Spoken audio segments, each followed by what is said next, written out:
গাইবান্ধা থানার বড়বাবু রাখিহরি ঘোষ মহাশয় বড়বাবুকে উত্তরীয় ও ফুলের স্তবক দিয়ে বরণ করে নেবেন পরহিতৈষী ওয়েলফেয়ার ফাউন্ডেশন এর ডিরেক্টর প্রমীলা হালদার মহাশয়া।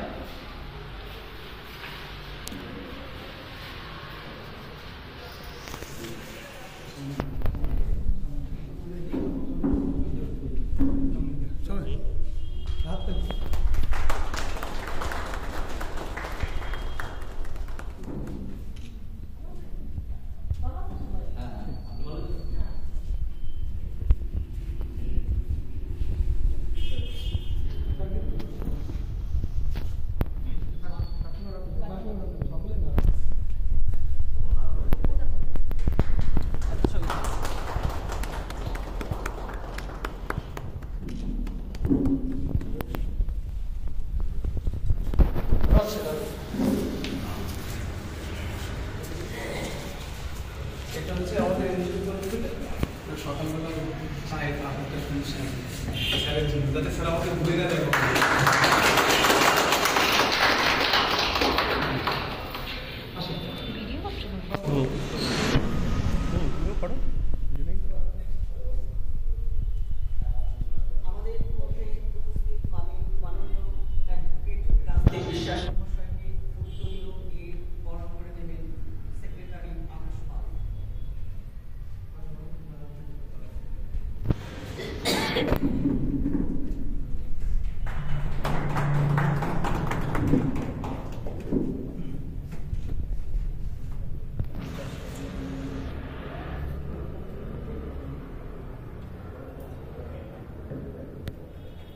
এখন অ্যাডভোকেট অমিত দাস মহাশয়কে উত্তর দিয়ে বরণ করে নেবেন সেক্রেটারি ও প্রেসিডেন্ট শঙ্কর বল।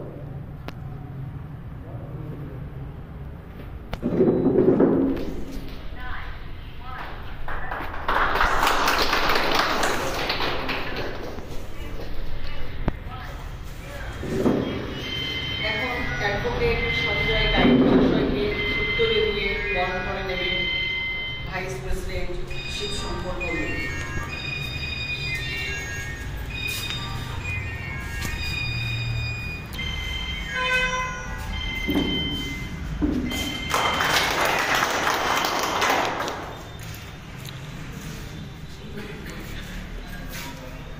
এবার কথাটা বলি, এবার অ্যাডভোকেট নিবেদিতা দত্ত মহাশয়াকে ঠিক আছে।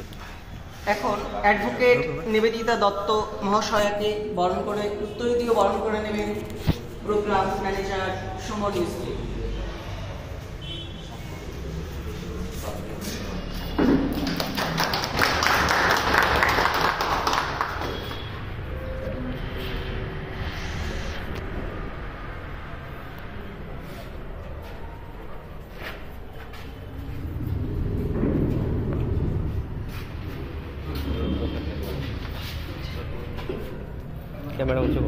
ক্যামেরা উঁচু কর।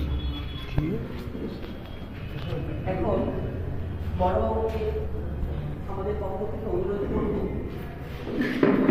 কিছু আমাদের সম্পর্কে বা সম্পর্কে কিছু মূল্যবান মতামত দেওয়ার জন্য কিছু বক্তব্য রাখার জন্য।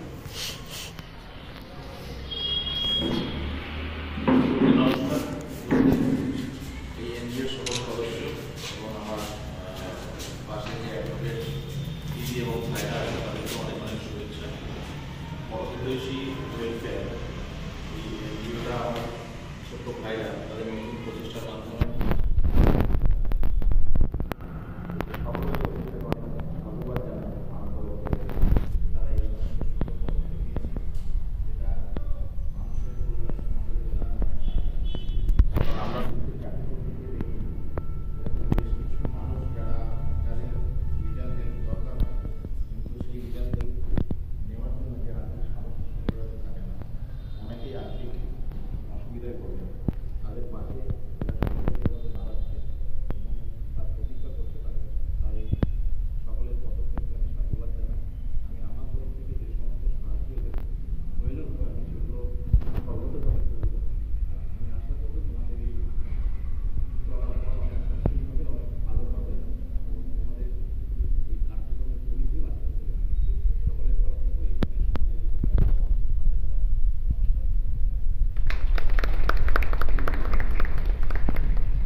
অমিত দাস মহাশয়কে কিছু বক্তব্য রাখার জন্য অনুরোধ জানাচ্ছি।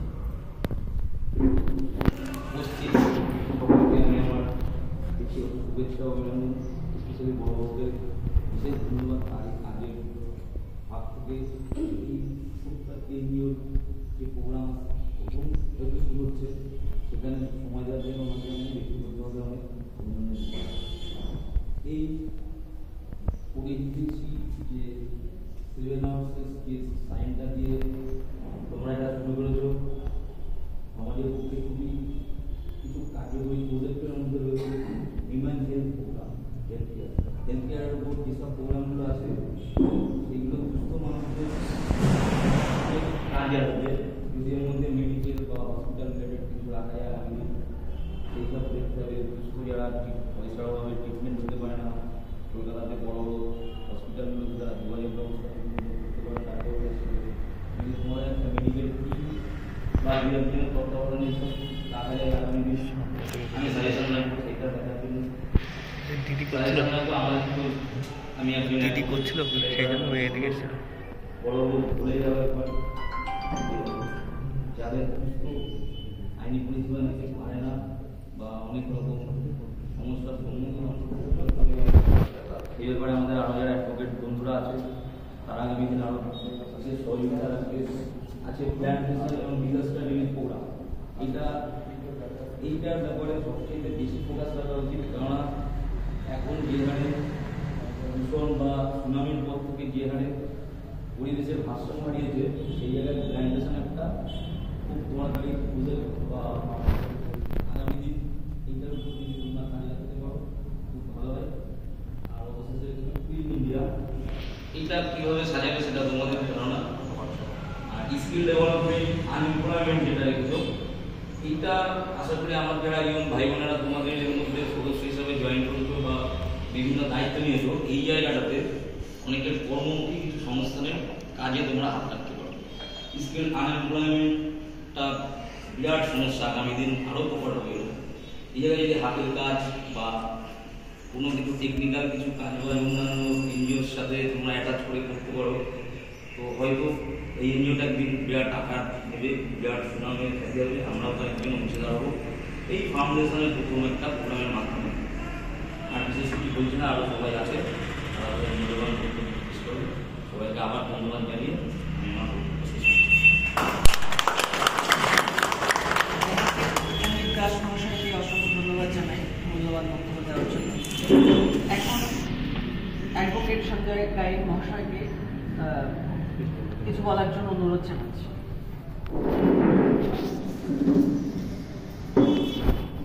সকলকে আমি প্রথমে ধন্যবাদ জানাচ্ছি যারা এখানে উপস্থিত আছে। সবাই তো সময় করে যায় এখানে এসছে আজকে এই প্রোগ্রামটাকে, এটা তো আমাদের সব সকল বিষয় হচ্ছে যে এখানে আমার প্রথম পরিচয় হবে কোভিডের সময়। কোভিডে মানুষের জন্য কিছু করবে, মানুষকে সামাজিক দিক থেকে হেল্প করবে বা তাদের পাশে দাঁড়াবে, এটা আমার একটা বিরাট চিন্তা। আমার সঙ্গে আজকে 1 বছর থেকে এই বিষয় নিয়ে কথা হচ্ছে, তো আজকে সেটা সুন্দর করে দারুণভাবে যে আজকে অফিসটা রেডি হয়েছে, প্লাস এই যে এডুকেশন একটা করতাম, এটা খুব ভালো লাগে। আর এর মধ্যে বেশ কয়েকটা আমরা প্রোগ্রামও করেছি, যে প্রোগ্রামগুলো দেখে আমার নিজে খুব ভালো লাগছে ওদের উদ্যোগটা দেখে। কারণ আমি প্রফেশনালি ধরুন অল ওভার ইন্ডিয়াতে এই মুহূর্তে কাজ আমি দেখেছি, আমি লিগাল সাইড ক্যারিয়ারের সাথে কাজ করি। তো অনেকে কিন্তু আমাদের সঙ্গে আমাদের কাছে আসে, বিভিন্ন বিষয় নিয়ে আসে, আনরিলেটেড হোক, প্রজেক্ট রিলেটেড হোক বা রেজিস্ট্রেশনের বিষয় নিয়ে, ঠিক আছে। আমি এইরকম একটা জিনিস এইরকম মানে প্রথমবার দেখছি যে এত উদ্যোগ, যে মানে এত ফাস্ট সব কিছু করছে। এবং সব থেকে আরও একটা গুরুত্বপূর্ণ বিষয়, আমি প্রতিযোগিতার মধ্যে যেটা দেখি বা আরও ভাইরা যারা রয়েছে, ওদের মধ্যে একটা চিন্তাভাবনা রয়েছে যে মানুষের কাছ থেকে কিছু নেব, আমরা আমাদের নিজেদের মতন করে আন্দাজ চালাবো এবং মানুষের পাশে আমরা দাঁড়াবো, মানুষের জন্য কিছু করবো। আমরা এনজিওর কাজ করতে গিয়ে একটা জিনিস আমাদের কাছে যারা আসে প্রথমেই আগে মানে রেজিস্ট্রেশন হলো, তারা আগে বলতে থাকে যে ফান্ডের ব্যবস্থা করে দিতে হবে, একটা প্রজেক্টের ব্যবস্থা করে দিতে হবে। সবাই কিন্তু আগে ফিনান্সিয়ালি একটু ভেবে নেয়, তো সেই জায়গা থেকে আমি দেখলাম এখানে বড় হিসেবে যারা রয়েছেন তাদের চিন্তাভাবনা তো মানে সম্পূর্ণ ভিন্ন, মানে মানুষের পাশে দাঁড়ানোর বিষয়টা মানে অনেকেই এনজিও করে, এনজিও চালায়, তো পয়সা ছাড়া মানে পয়সা তো লাগে, কিছু করতে গেলে তো পয়সা খরচা করতে হয় বা খরচার একটা ব্যাপার থাকে, কিন্তু নিজেদের মতন করে নিজেরা খরচা করে মানুষের জন্য কিছু করা, সমাজের জন্য কিছু করা। আমি দেখছিলাম একটা ভিডিও আমাকে ছবি একটা পাঠানো হয়েছিল, যেটা তাদের মানে এখানে কোনো একটা হসপিটালের আর কি উঠানটা পরিষ্কার করা হচ্ছে ঝাড়টার দিয়ে, তাই তো তো ওটা দেখে আমার খুব ভালো লাগলো। আজকে এরকম অনেক ভালো ভালো কাজ যেগুলো কিন্তু পয়সা ছাড়া নিজেরা একটু উদ্যোগ নিয়ে করলে সেটা আমাদের সমাজের খুব ভালো।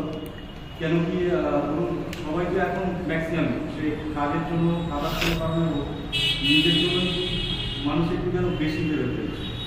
আজকে দেখুন রাস্তাঘাটের কী অবস্থা, স্বাস্থ্যকেন্দ্রের কী অবস্থা, আপনি আপনার যেখান থেকে হয়তো আপনারা পড়াশোনা করেছেন সেখানেও হয়তো অনেক রকম নোংরা আবর্জনা, অনেক রকম অনেক সমস্যা থাকে, কিন্তু এইগুলোকে ভাবার মধ্যে কিন্তু খুব বেশি মানুষ আমাদের সমাজে নেই। তো যারা ভাবে, সামান্য কিছু মানুষ আছে তারা ভাবে, এবং যারা ভাবে আমার মনে হয় তাদের পাশে সবাইকে পাশে দাঁড়ানো, তাদের সঙ্গে সাথ দেওয়া। তো এটা সবার আমরা চাইবো যে সবাই আমরা ওই পরবর্তী ওয়েলফেয়ার ফাউন্ডেশনের সঙ্গে পাশে থাকি এবং তাদেরকে সাথ দিই, তাদের এই কাজে, তাদের এই কর্মকে, তাদের এই চিন্তাভাবনাকে আরও আমরা ইন্সপায়ার করি, যাতে তারা আরও আগামী দিনে এগিয়ে যেতে পারে এবং খুব সুন্দরভাবে তারা আরও কাজকর্ম করতে পারে। এবং আমার দিক থেকে এটুকু বলবো যে পরবর্তী বিষয়টি সবসময় আমি আমার নিজের দিক থেকে, আমি কিন্তু আমার প্রফেশনের বাইরের দিক থেকে দেখে নিজের করে ভাবি আমার দিক থেকে যতটা হেল্প করা দরকার এবং তাদের পাশে দাঁড়ানো দরকার সেটা সবসময় আমার কাছ থেকে তারা সাহায্য করবে। এইগুলো আমি একটা বক্তব্য করি।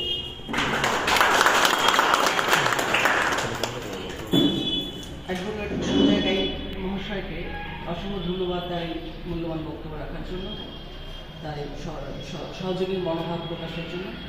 এখন অ্যাডভোকেট নিবেদিতা দত্ত মহাশয়কে কিছু বলার জন্য আমি অনুরোধ জানাচ্ছি। উপস্থিত সকলকে আমার নমস্কার। আজকে আমার ছোট ছোট ভাই বোনেরা এই যে বড় হিতৈষী ওয়েলফেয়ার ফাউন্ডেশন একটা এনজিও ওপেন করলো, আমি ওদের কাছে সাধুবাদ জানাই এবং ওদের যে ইচ্ছাগুলো আমি চাই আস্তে আস্তে ধীরে ধীরে, একবারে নয়, একবারে কোনো কিছুই সম্ভব নয়, ওরা মানুষের জন্য যেটা করতে চাইছে ওদের মনের আশা পূর্ণ হোক এবং আস্তে আস্তে গরিব দুঃখী মানুষের পাশে ওরা দাঁড়াক, ওরা যেন আজকে একটা উদাহরণ হয়ে দাঁড়ায় এই সমাজের কাছে। প্রত্যেক মানুষই চায় যে আমি কোথায় একটু সাহায্য পাবো। অনেক সোসাইটি আছে, অনেক ওয়েলফেয়ার সোসাইটি আছে, অনেক এনজিও আছে যারা শুধুমাত্র আখেরটা গোছানোর জন্যই ব্যস্ত থাকে। এখন প্রচুর সোসাইটি হচ্ছে, অনেক এনজিও খুলছে মানুষ শুধুমাত্র একটা আবেগের বশবর্তী হয়ে। কিন্তু আমি এই ভাই বোনেদেরকে একটা কথা বলতে চাই আজকে প্ল্যাটফর্মে দাঁড়িয়ে, তোমরা আবেগের বশবর্তী হয়েও না। তোমরা যেটা চাও সেটা মানুষকে যে আশাটা দিচ্ছ সেই আশাটা আস্তে আস্তে পূরণ করার চেষ্টা করো এবং পূরণ করো। তোমাদের যে এজেন্ডাগুলো আছে সেই এজেন্ডাগুলো পূরণ করো আস্তে আস্তে, দেখবে তোমাদের মানুষ তোমাদেরকে মাথায় করে রাখবে এবং প্রচুর মানুষের আশীর্বাদ পাবে, প্রচুর মানুষের ভালোবাসা পাবে। এর থেকে বেশি বোধ হয় আর কিছু আমাদের চাওয়ার নেই না, মানুষের ভালোবাসা আশীর্বাদটাই আমাদের কাছে হবে। অতএব তোমরা এগিয়ে যাও। আর আজকের যে জিনিসটা, মানে যে প্রকল্পটা তোমরা করার চেষ্টা করেছিলে, যে আইনি পরিষেবা, বিনামূল্যে আইনি পরিষেবা, আপনারা আসুন, আপনাদের যার যা সমস্যা আছে, আমরা এখানে 4 জন অ্যাডভোকেট আছে এবং বড়বাবু আছেন, যার যা সমস্যা আছে আপনারা বলুন আমাদের কাছে, আমরা আপনাদের সমাধান করার চেষ্টা করব। আর এই বলেই আপনাদের সামনে আজকে আমি বক্তব্য শেষ করছি। সবাই ভালো থাকবেন, সুস্থ থাকবেন।